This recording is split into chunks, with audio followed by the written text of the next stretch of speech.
Olá, gente, sejam bem-vindos aqui ao canal Cleibson Américo. Eu sou professor de filosofia, com especialidade também na teologia e na história. E aqui nós estamos tendo a sétima aula do curso de Teologia Filosófica. Esse curso é dado para o Instituto de Teologia São João Crisóstomo e é um curso de teologia para leigos, né? Então estamos vendo essa matéria de filosofia como um preâmbulo para a teologia, como naturalmente deve ser. Aquelas pessoas que não viram as primeiras aulas, de repente chegou aqui nessa aula, então vá lá para as primeiras aulas, né? Primeiro até chegar aqui na sétima, tá certo? Então é um prazer poder, né, estar aqui com vocês. Quem não é inscrito aqui no canal, que se inscreva. Bom, então dando continuidade à nossa temática, a gente já está progredindo, já caminhando, já adentrando na filosofia medieval. Porque quando nós falamos ali do Clemente e do Agostinho, né, que foi o objeto de estudos da aula passada, então nós já estamos dentro da filosofia medieval. E aí convém a gente recordar, né, uma coisa que eu tinha falado lá no comecinho, quando eu fiz aquela linha do tempo, que a filosofia medieval ela se divide em dois momentos, certo, gente? Deixa eu colocar umas placas assim, a filosofia medieval. A filosofia medieval, aqui é o FI de filosofia, tá?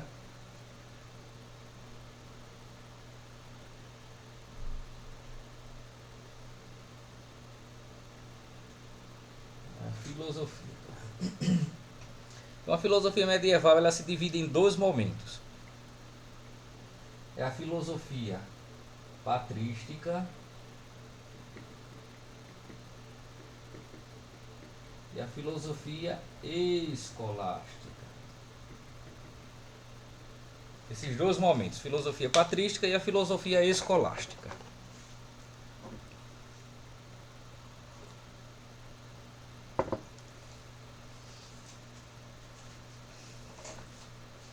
A filosofia patrística, nós dizemos que claro, assim, os historiadores da filosofia eles se dividem quando a questão é até quando vai a filosofia medieval, ou melhor, até quando vai a filosofia patrística. Nesse primeiro momento, escrevam isso aqui, né? Só para recordar na verdade, porque a gente já sabe. Vejam, a filosofia patrística nós dizemos que ela vai mais ou menos, né, os historiadores se dividem, né, os historiadores da filosofia se dividem, né, quanto a isso. Mas é mais ou menos consensual que ela vai até. Vocês colocam aqui do lado. Eu vou colocar em cima, vocês colocam do lado. Tá? Eu acho que está meio que cortando um pouco, né? Vou colocar aqui embaixo. Até o século oitavo. A patrística vai até o século oitavo.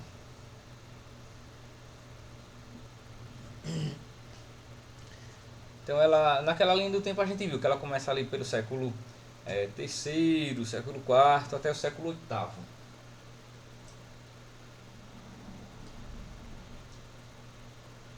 E a filosofia escolástica ela vai do século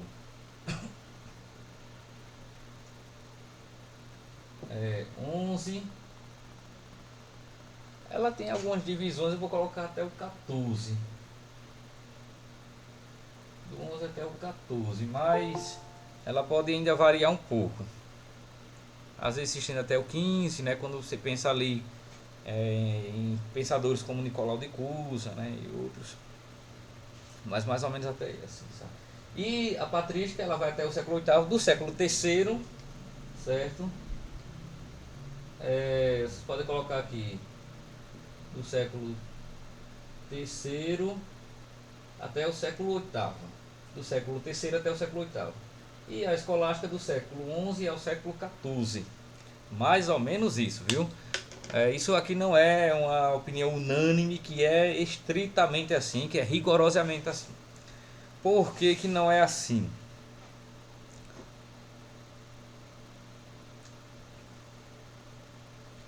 Aqui, deixa eu mostrar uma frase clássica importante para a história do pensamento e que é uma coisa que nós devemos adotar, viu, gente?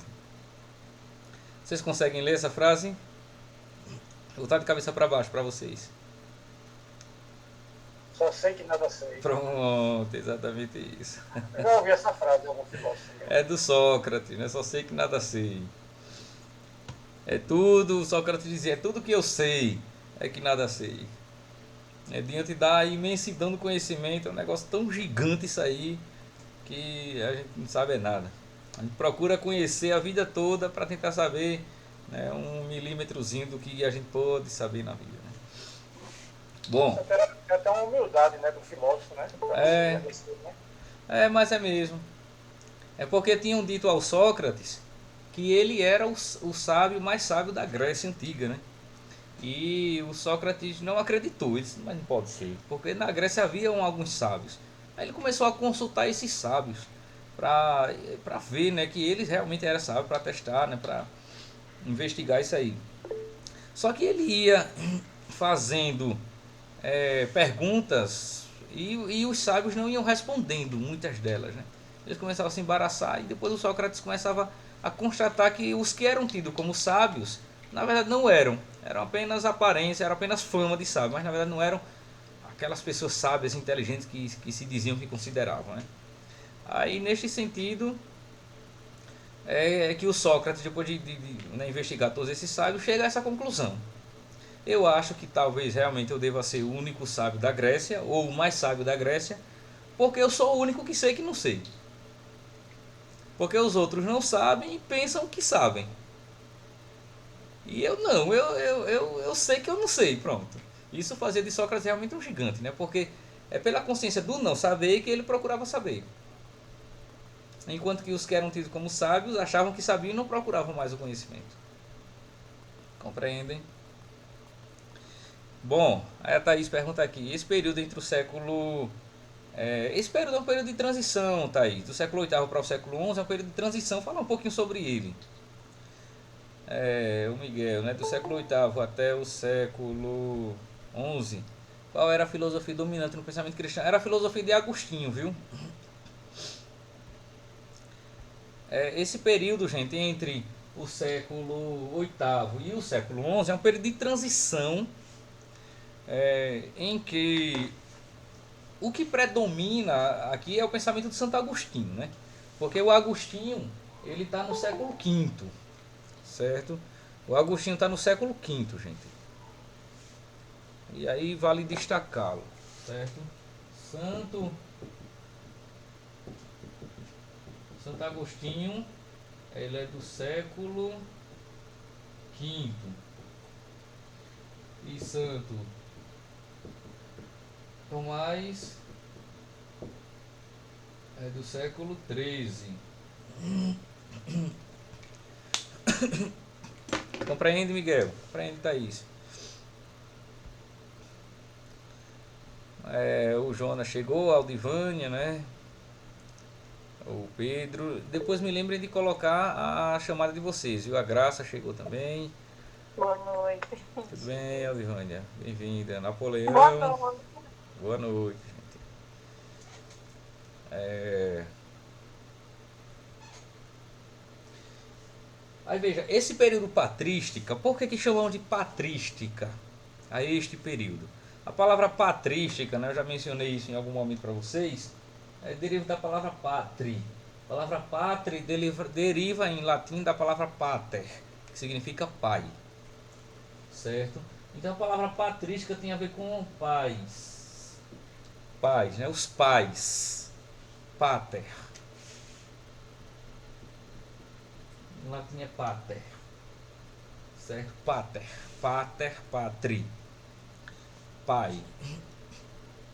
Porque neste período, gente, do século III ao século VIII, é onde nós temos um movimento intelectual. E aí vocês entendam o período patrístico, a filosofia patrística, ou também chamada de teologia patrística, como período de um grande movimento intelectual, né, dos chamados padres da igreja, que são os pais da igreja.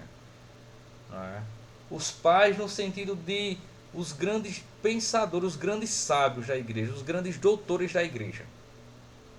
Então, quando nós estamos falando em filosofia ou teologia patrística, é este período dos santos doutores, os santos pais, os santos padres da igreja. E aí eu já tinha mencionado para vocês lá na primeira aula que a patrística se divide em duas, né, por sua vez. A patrística latina e a patrística... Alguém recorda? Patrística latina e patrística... Oriental. Patrística hebraica, não é isso, gente? Não é patrística latina, é patrística hebraica, correto?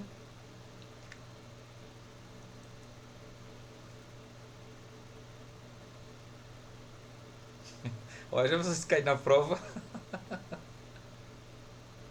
Pronto, já era. Não é patrística latina, é patrística hebraica.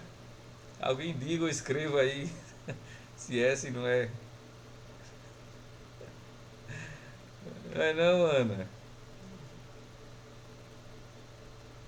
Todo mundo concorda, gente? Patrística latina é patrística hebraica, não é isso? Só sei que nada sei, né, Thaís?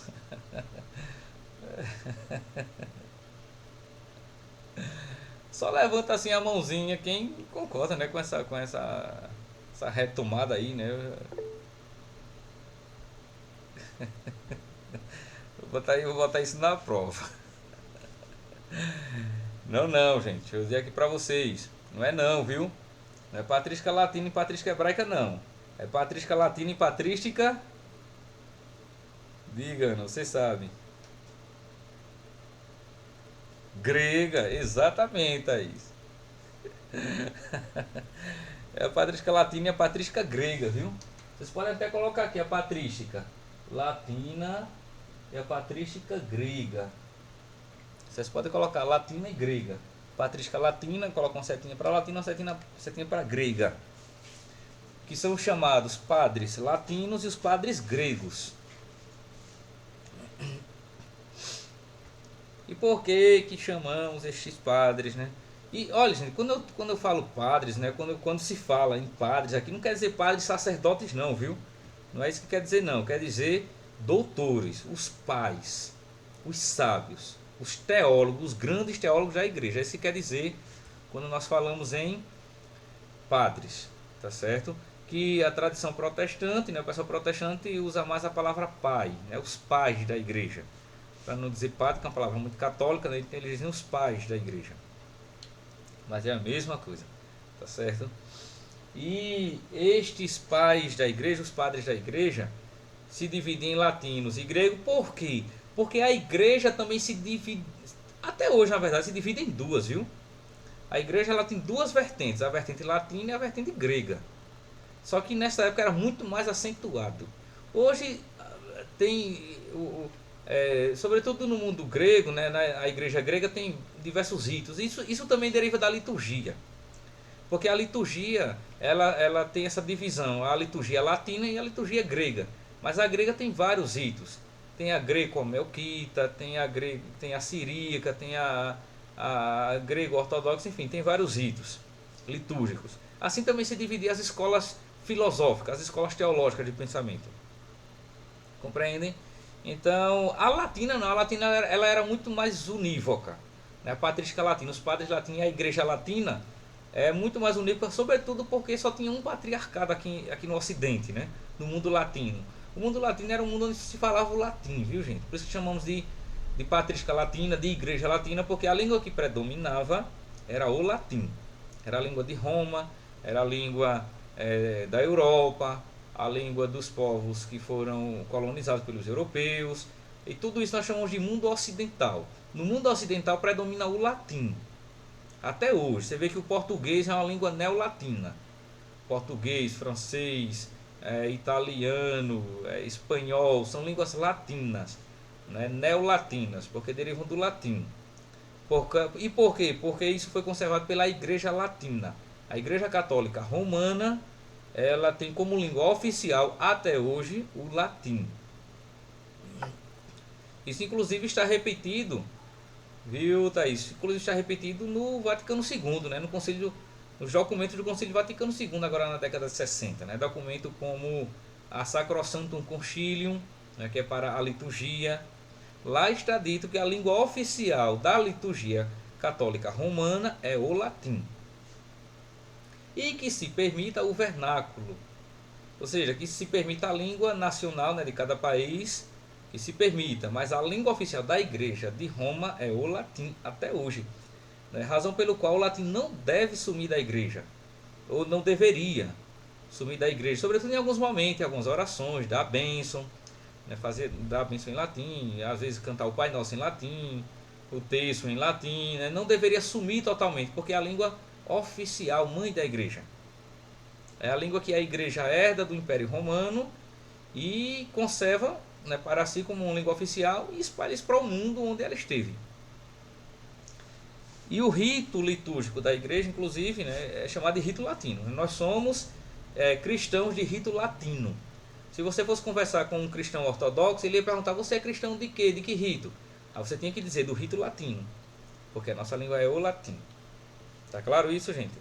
Então, os padres patrísticos, eles têm essa divisão dos padres latinos.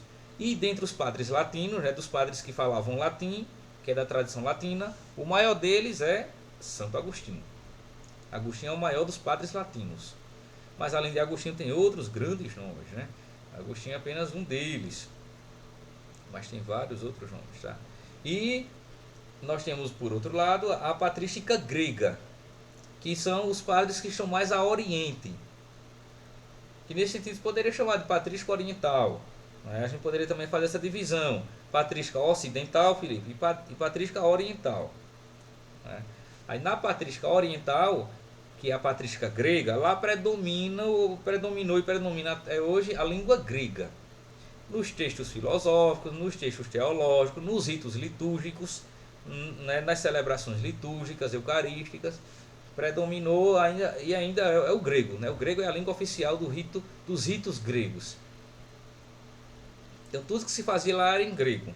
A filosofia, a teologia, a liturgia, a espiritualidade, os textos oracionais, devocionais, tudo era em grego. Por quê? Era a língua difundida, gente. Isso se explica por este motivo histórico. Porque a língua difundida no mundo grego, no mundo oriental, era o grego. E a língua mais difundida no mundo ocidental era o latim. Pronto. Aí é por isso que se divide entre patrística latina e patrística grega. Entre igreja latina e igreja grega. O patriarcado latino e os patriarcados gregos. Não é? Sendo que aqui no ocidente, como só tinha um patriarca, né, que é o Papa, aqui é muito mais unívoco. Mas no Oriente, como teve vários patriarcados, então a coisa lá é mais dividida. É dividida não uma divergência dissonante, não a divergência no sentido de divisão, mas assim, no sentido de diverso. São diversos patriarcados, mas todos eles em comunhão entre si e em comunhão com o patriarca de Roma. Tá certo, gente? Porque, olha, todos esses patriarcados, seja o patriarcado de Roma, seja o patriarcado de Jerusalém, de Alexandria, de Constantinopla, o patriarcado de Antioquia, todos esses patriarcados estavam em comunhão com o patriarcado de Roma. E todos eles, embora tivessem igual dignidade, mas reconheciam o patriarcado de Roma como aquele principal, porque é o patriarcado do apóstolo Pedro. Pedro foi o primeiro patriarca de Roma. E como o Papa ele é o sucessor de Pedro, então ele, dentre os patriarcas, ele é o mais importante dos patriarcas. Entende? Embora, né, como dizem os patriarcas orientais, o Papa seja um entre os iguais, porque o Papa é tão patriarca, tão bispo quanto os patriarcas orientais. Realmente não muda nada não nesse sentido. Né? Então ele dizia assim, o Papa ele é um entre os iguais. Só que a Igreja de Roma, por tradição apostólica, ela preside as demais. As demais têm nela a sua referência. Tem nelas como que um ponto de unidade. Porque a Igreja de Roma, ela preside na caridade as demais igrejas. Quem disse isso, inclusive, foi Santo Inácio de Antioquia. Né? Numa de suas cartas, Inácio de Antioquia é do século I. Inácio de Antioquia foi ele quem disse isso, né? Que A Igreja de Roma ela preside as demais na caridade. Eu até mostrei um livro já para vocês que fala disso, né? Pera aí.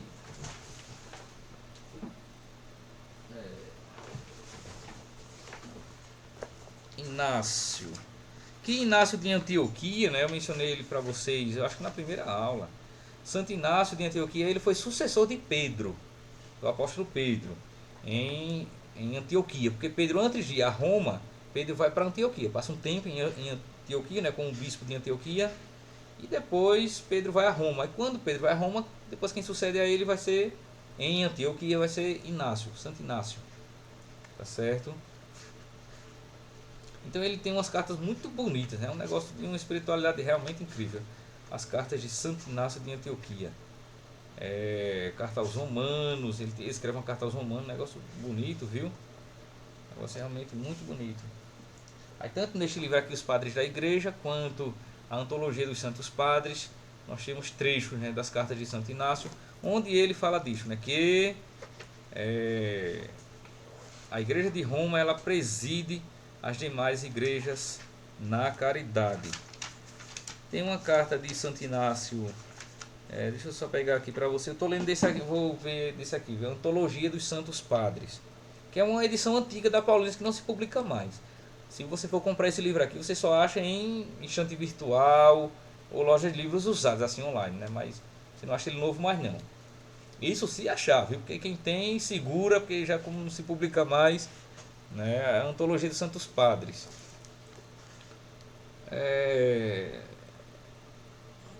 Menino, eu abri bem na página. É a carta de Santo Inácio aos Romanos. Isso aqui é do século I, gente. Isso aqui é literatura apostólica, né? Pós-apostólica. Porque Inácio ele conheceu a Pedro. E ele está entre os chamados padres apostólicos. Né?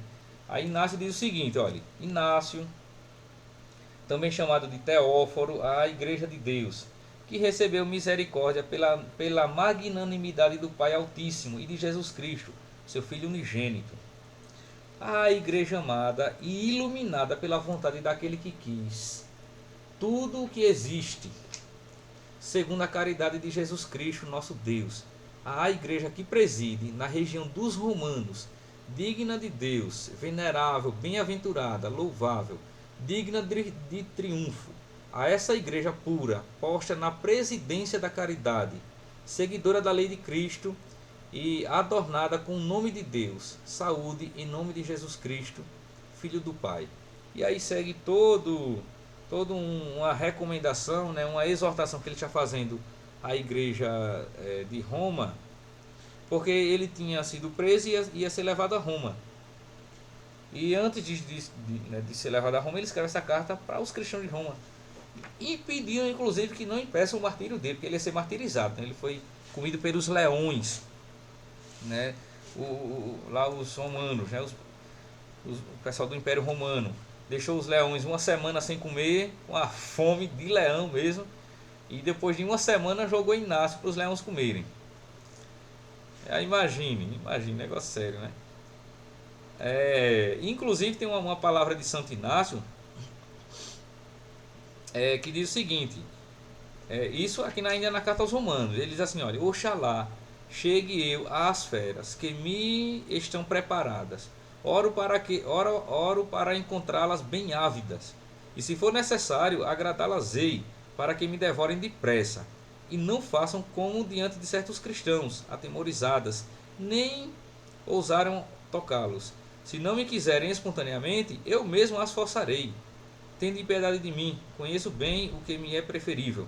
Agora começo a ser o verdadeiro discípulo. Nada me valerão as delícias do mundo e os reinos deste século. Melhor é para mim morrer por Jesus Cristo do que reinar até as extremidades da terra. E aí segue toda uma narrativa. Negócio impressionante, né? Ele diz, ó, se o leão não vier para cima de mim, eu que vou para cima do leão logo. Porque eu quero encontrar a Cristo. Esse era o sonho de Inácio de Antioquia. Então veja, a Igreja de Roma, né, ela sempre teve, desde que Pedro foi a Roma e morreu martirizado em Roma, a presidência da caridade. Né? Ela preside as outras igrejas no amor e na caridade. Então os padres latinos, não é? Por estarem ali ligados ao Patriarcado de Roma, né, eles acabaram que tiveram uma certa proeminência em relação aos demais, mas são iguais entre os iguais, assim como o Papa é um igual entre os iguais, entre os patriarcas, compreendem? Aí na patrística grega, aí ela é muito mais múltipla, muito mais diversa do que a patrística latina. Aí lá nós temos grandes nomes, né? Como São Basílio Magno, São João Crisóstomo, Santo Atanásio, Cirilo de Alexandria, Clemente de Alexandria vários outros santos padres. E quando você vai ler os escritos desses homens, é um negócio realmente maravilhoso, viu? Você começa a ler o único risco que você tem quando começa a ler a patrística, seja a latina, seja a grega, é porque para você parar realmente é difícil. Você começa a ler esses homens e não quer mais parar. Aí você dedica a vida a esses homens. Aí, se você não quiser dedicar a vida a esses homens, nem comece a ler, viu?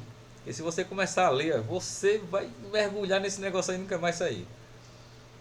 Porque é uma coisa muito apaixonante. Realmente é muito apaixonante você ler a literatura patrística. Tanto que tem gente que dedica a vida realmente a isso, né? Faz mestrado, faz doutorado, faz pesquisa até o fim da vida nisso aí, não esgota. Porque isso aí é um mundo realmente incrível. Compreende, gente? Bom, então nós temos a patrística latina e ela vai até o século VIII, que é mais ou menos ali o período de São João Damasceno. Foi um grande homem, um grande sábio. Né? E Santo Isidoro de Sevilha. Né?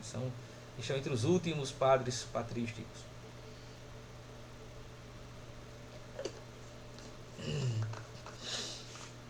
E este período aqui, gente, ele é chamado de patrística, né?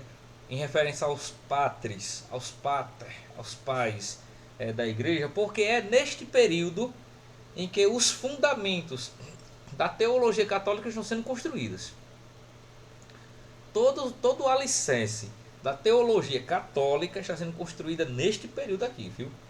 No período patrístico, da teologia e da filosofia patrística dos padres. Pronto. É aí que estão as bases da teologia. Compreendem? É aí que estão as bases da teologia católica. Quando se fala em voltar às fontes, são essas fontes aqui que nós estamos falando, viu? Agora no Concílio Vaticano II, né, em 65, no Concílio Vaticano II se falou muito disso, de voltar às fontes. É preciso voltar às fontes. E quando se falava em voltar às fontes, era voltar às fontes bíblicas e patrísticas. A este período aqui, as escrituras sagradas sempre, né, como a referência fundamental e as bases da teologia, que são as bases patrísticas. Tá certo? A gente vai ver que a escolástica tem uma importância também ímpar. Mas a fonte mesmo, assim, a base do pensamento católico, os alicerces, está na teologia patrística. Compreendem, gente?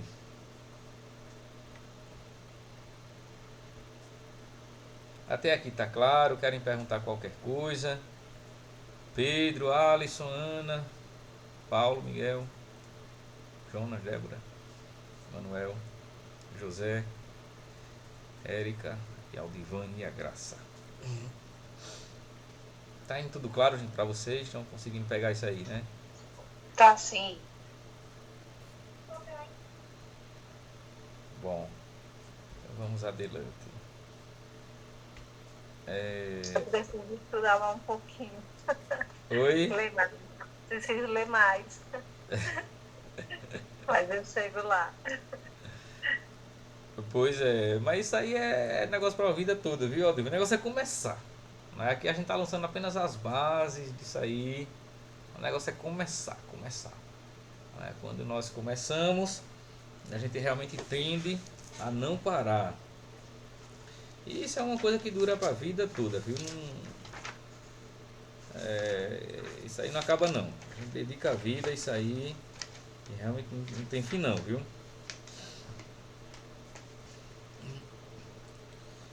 Deixa eu ver aqui uma coisa uma carta aqui de Santo Inácio.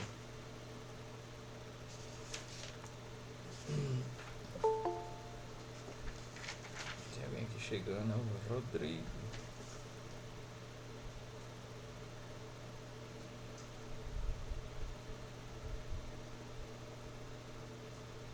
Ah, gente, deixa eu ler aqui um trechinho importantíssimo que o Miguel colocou aí nos comentários, que tem protestante que diz que os padres apostólicos não defendem o catolicismo.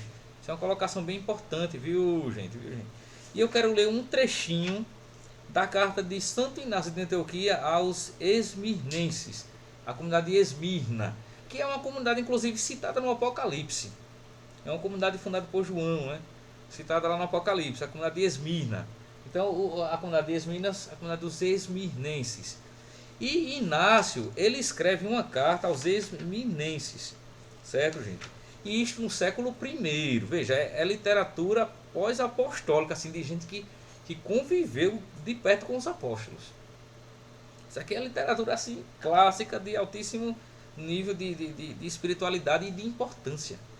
Não é? São escritos que quase que entram na Bíblia, viu? Olha, esses escritos de Santo Inácio de Antioquia, São Policarpo, Santo Irineu, que são doutores, teólogos que conviveram com os apóstolos, não é? Alguns escritos desses quase que entram no Novo Testamento, para vocês terem ideia, dado a importância deles, né? Até os escritos de Santo Agostinho quase que entram no cânon do Novo Testamento, dado a importância que tinha, até porque era uma época que o cânon não estava definido, então circulavam diversos livros, e essas cartas de Santo Inácio circulavam nas comunidades como circulavam as cartas de Paulo, soltas assim, né?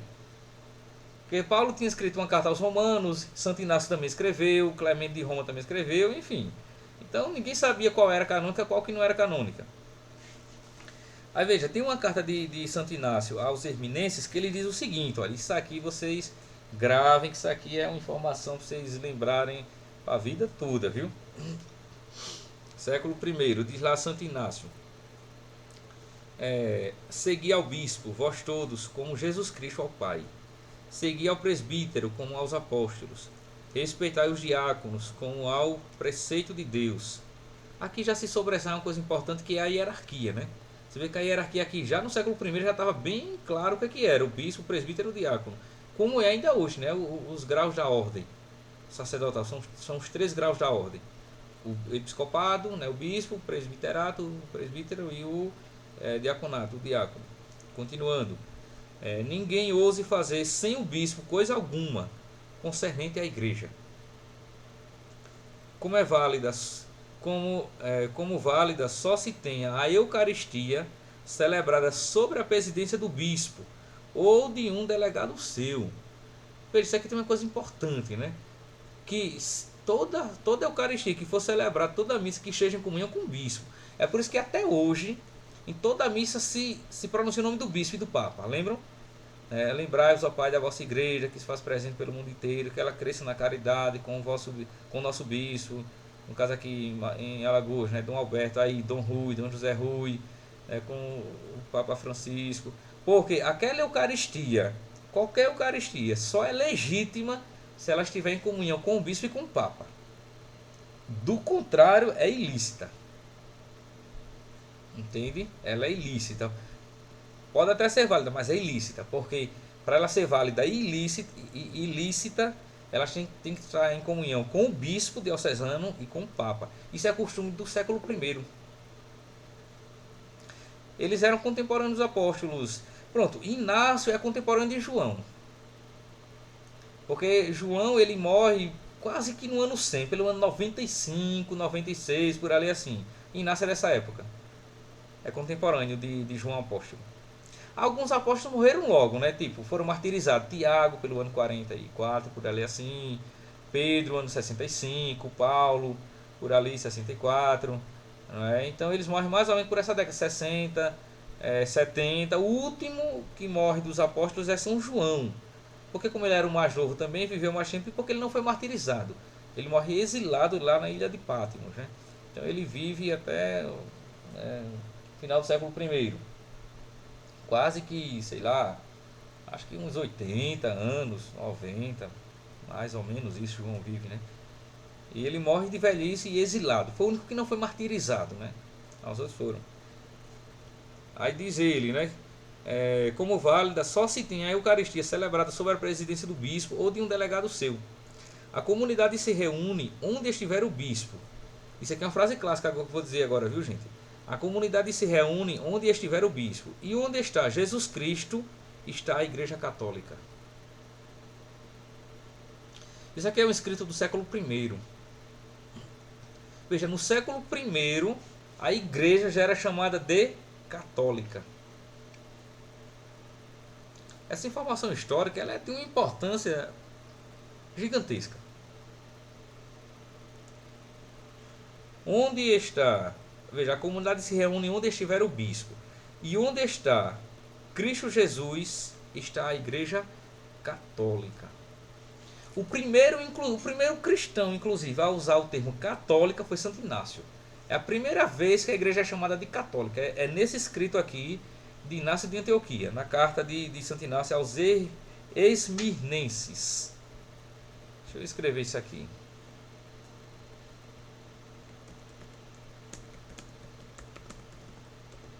Carta de Santo Inácio de Antioquia aos Esmirnenses.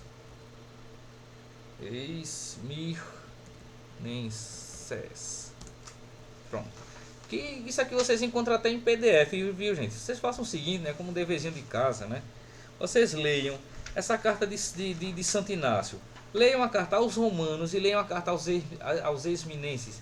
Isso aqui é de uma espiritualidade e de uma profundidade sobrenatural. E veja, aqui nós temos a primeira vez em que é citado o nome católica para se referir à igreja. Como um adjetivo. Veja, se perguntar a igreja, qual o nome da igreja? Ela não tem nome, viu? A igreja católica ela não tem nome, porque católica não é um substantivo. A igreja é igreja, né? Conforme Jesus disse lá em Mateus 16, versículo 18. Tu és Pedro, né? E sobre esta pedra eu edificarei a minha igreja. Pronto, é a igreja, ecclesion, né? Em grego, ecclesia, igreja. Agora, essa igreja ela vai receber um adjetivo, uma qualidade. E a qualidade principal da igreja é ser católica. Porque a palavra católico, vocês anotem isso aí, né, caso não saibam. A palavra católica significa universal. Ou segundo a totalidade. Esses dois significados, viu? A palavra católica significa universal ou segundo a totalidade.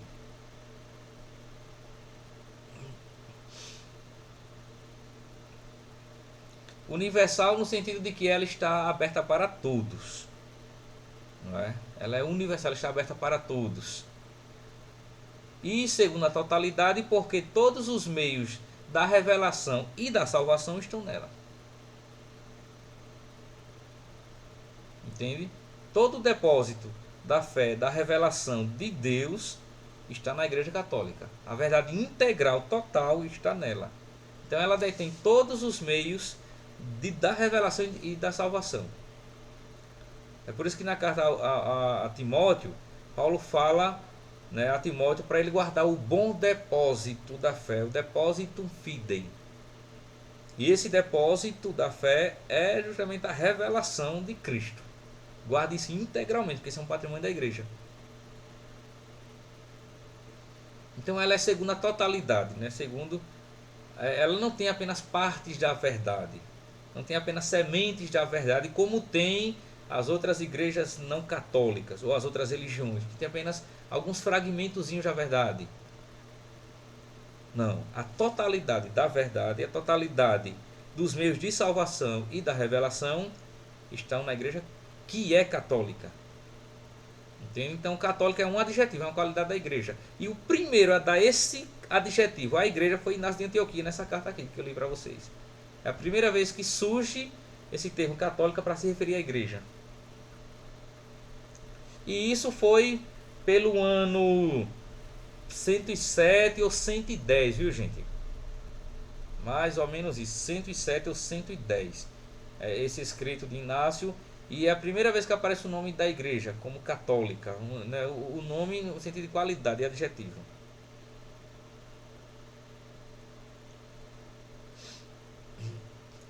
Ou Manuel, sim, o Manuel fala aqui, né, que em algumas pesquisas se falam entre 98 e 100 anos. Sim, sim, é possível também. Ou 98 e 100 a morte dele. Porque o ano da morte dele pode ter sido 95, 96, mas pode ter sido também no ano 98 ou 100. Entende? É... Que tem até um show daquela pastora protestante, né, a Ana Paula Valadão, que ela inventou de ler uma carta de Santo Inácio. E pior que ela leu esse trecho aqui. Eu não sei se ela não tinha escolhido o trecho ou na hora leu e quando a leitura veio apareceu isso aqui. Eu sei que tem até esse vídeo no YouTube que ela lê e depois tenta dar uma, né, uma maquiada para, né, amenizar o impacto disso aí. Que ela lê isso aqui: onde está Cristo? Está a Igreja Católica. Ela diz: irmão, mas é porque naquela época só havia Igreja Católica, aleluia. E, né, dá uma tapiada para lá, mas pense se comprometeu totalmente mesmo. Ali ela denunciou o protestantismo como uma coisa que não tem nada a ver com a tradição apostólica. Meu Deus do céu. Agora eu acho que ela fez aquilo sem querer, não é possível não. E ela estava lendo isso aqui da coleção patrística, inclusive, né? Aquela da Paulus. A capinha verde, olha, Aldo. Enfim, né? É bom quando essas coisas acontecem, né? Eita, deixa eu só fechar aqui que tá chovendo.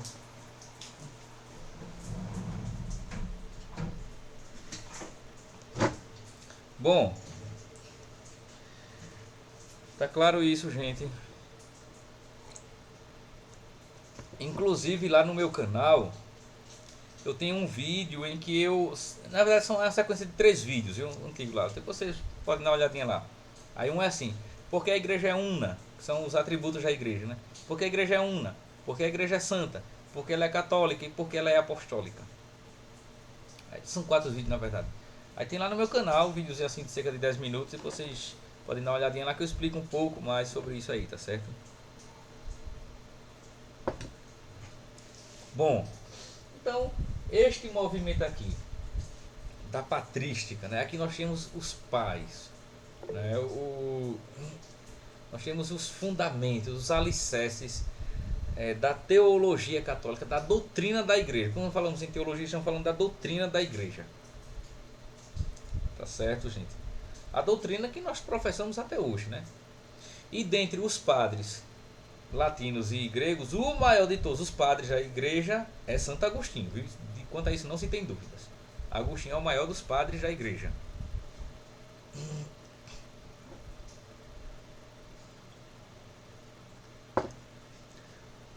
Quando vocês estiverem estudando a matéria de história da igreja, é claro que vocês vão entrar um pouco melhor nisso aqui, né? Estudando o aspecto teológico da patrística.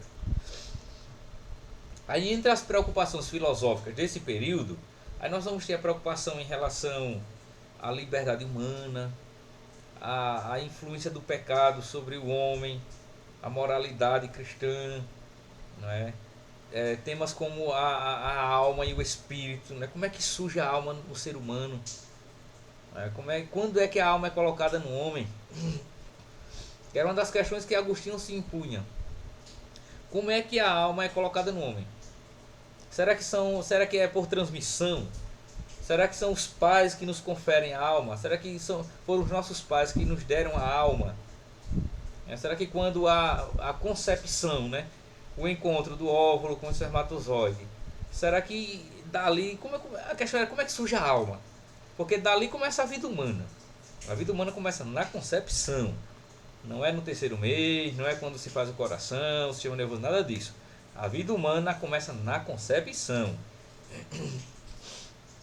Inclusive, não é? Isso já era a doutrina cristã no século II.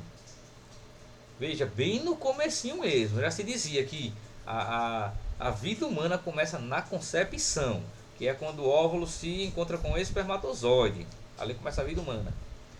E uma das questões filosóficas é: quando é que a alma é colocada neste ser humano? Será que é por transmissão dos pais? Né? E aí o Agostinho depois vai chegar à conclusão que não. Porque é neste momento do encontro que Deus coloca a alma. Quando é que a alma surge no homem? Na concepção. É lá que e não são os pais que nos dão a alma. É Deus que coloca a alma. Porque primeiro, a alma é uma coisa espiritual. Como é que nossos pais iam passar uma coisa espiritual? Não dá. Entende? Então a alma que todo ser humano tem, por isso que nós somos animados, porque nós temos uma ânima, uma alma. A palavra alma em latim quer dizer, a palavra alma, né, em latim, anima, é o princípio de animação que nos torna um ser vivente e que nos faz animais. Veja, o que são os animais? São os que têm alma. Porque, de modo geral, todos os seres vivos são chamados de animais, né? Porque eles têm uma alma. Com a diferença entre uma alma animal instintiva e uma alma racional, que é a alma humana. Que é uma alma racional e espiritual. É o que diferencia a alma dos animais da nossa alma, da alma humana. Né? Mas nós também somos uma espécie animal. A espécie é Homo sapiens sapiens. É a espécie do homem que sabe que sabe. O nome da espécie humana é Homo sapiens sapiens. Se diz duas vezes, viu? Homo sapiens sapiens. Que quer dizer o homem que sabe que sabe. Isso para nos diferenciar dos demais animais. Porque os demais animais, eles sabem. E aí deixa eu dizer aqui uma coisa para vocês, olha só. Os demais animais, gente, eles sabem das coisas. Eles sabem de muitas coisas. Compreendem? Os demais animais, eles sabem que alimento comer. Eles sabem quem é o filhote.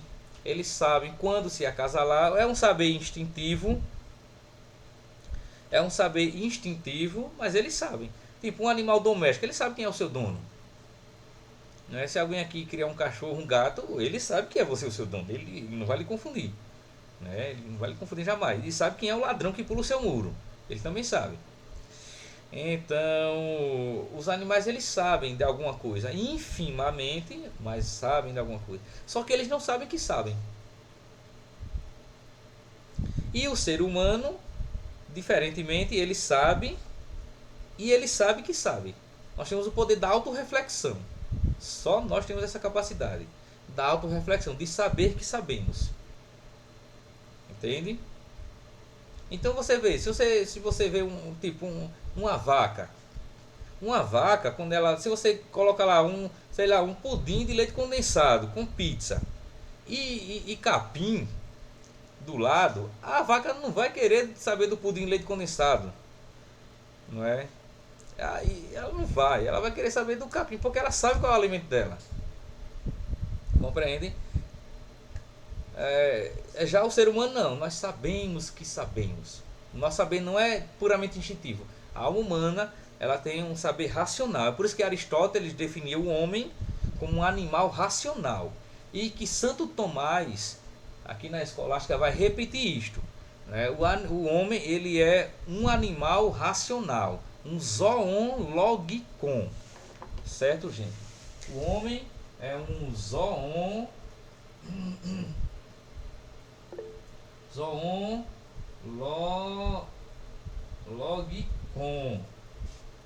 Certo?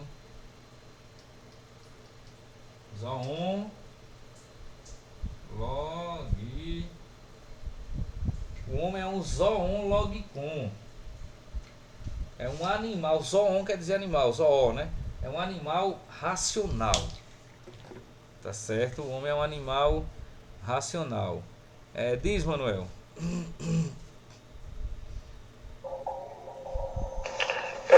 Eu não sei exatamente se é uma filosofia popular que diz que os animais são criaturas de Deus.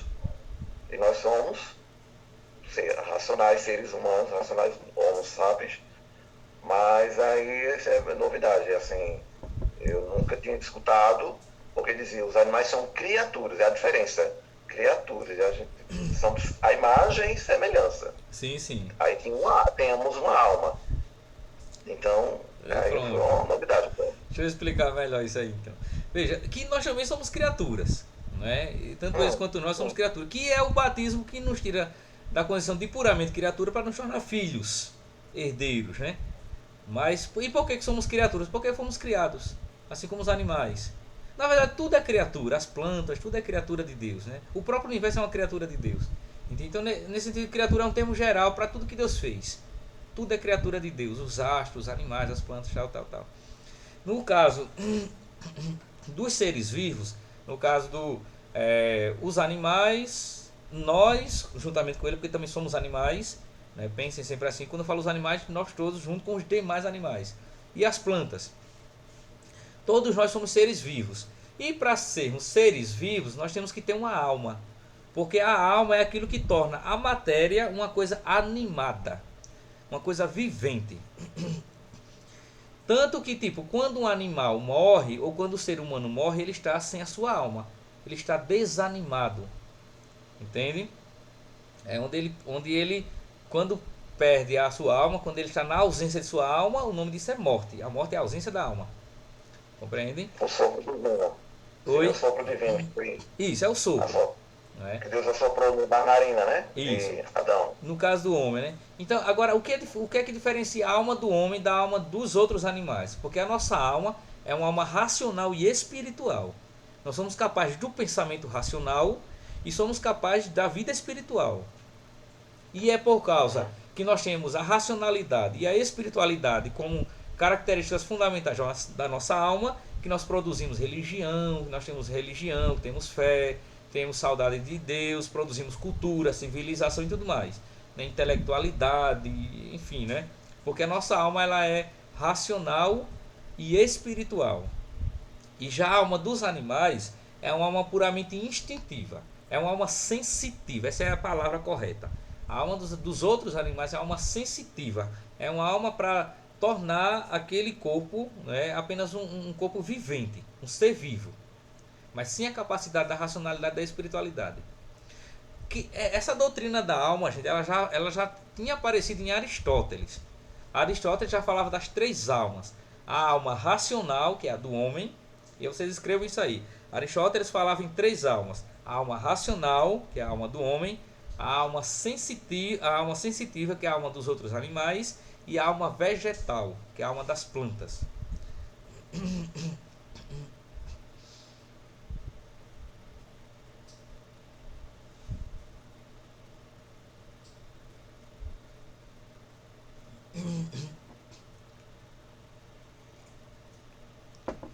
Entende? Isso é a doutrina aristotélica. Há três tipos de alma: a alma racional, que é a alma do ser humano, a alma sensitiva, que é a alma dos animais. Inclusive essa alma também o homem participa dela, porque nós somos seres de sentidos também, né? E a alma vegetal, que é a alma das plantas. São os três tipos de alma. Isso é a doutrina aristotélica, que Santo Tomás também vai repetir, né? Deixa eu só ver aqui esses comentários, né? Esse do... Ô Miguel, você está mostrando aí algum livro? Que livro é esse? É o do Aristóteles. Ah, sobre a alma, perfeito. Um tratado de Aristóteles sobre a alma, perfeito. De ânima, perfeito. Aqui o Aldo colocou um poema bonito, na Árvore da Serra. O pai diz ao filho: a árvore, meu filho, não tem alma, e esta árvore me serve de empecilho. É preciso, pois, cortá-la. O Miguel coloca aqui uma questão. Essa é uma questão que eu tenho. A alma animal que não é racional é também infusa no momento da concepção. A alma dos animais, Miguel, você pergunta, é? Ou podemos dizer que a alma animal é gerada por meios naturais. Além disso, poderíamos dizer que a alma animal se provém somente do corpo. Miguel, em relação... Isso aqui é uma questão importante, né? Em relação a essa coisa, a alma dos animais, eu não saberia dizer agora assim com muita precisão, né, como é que os filósofos pensaram isso, a questão da alma nos animais, né, se tem um componente metafísico mesmo ou não, que eu tendo a acreditar que não. Eu tendo a acreditar que não. Porque esse componente metafísico transcendental, né, transcendente, que faz da alma, que lhe confere a imortalidade, isso é um toque divino. Que não é o caso dos animais, porque os animais não têm a imortalidade. Como eles não têm a imortalidade, então certamente não teria essa infusão divina. Aí seria por geração mesmo, assim, instintiva mesmo. Entende? Porque é apenas para tornar eles um ser vivente. Mas no nosso caso, a alma que Deus coloca não é só para nos tornar um ser vivente, mas é também para nos tornar um ser imortal.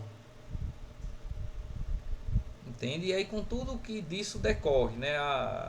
A espiritualidade, né? A racionalidade e tudo mais. Entende? Então nesse sentido a alma humana ela compartilha, tem o composto metafísico diferentemente da alma dos demais animais. Compreendem? Tá claro, gente, essa coisa da alma, né, da doutrina da alma. Então os animais também têm alma, por isso que são animais, porque eles são animados. Eles têm anima, alma. Essa é a etimologia do termo.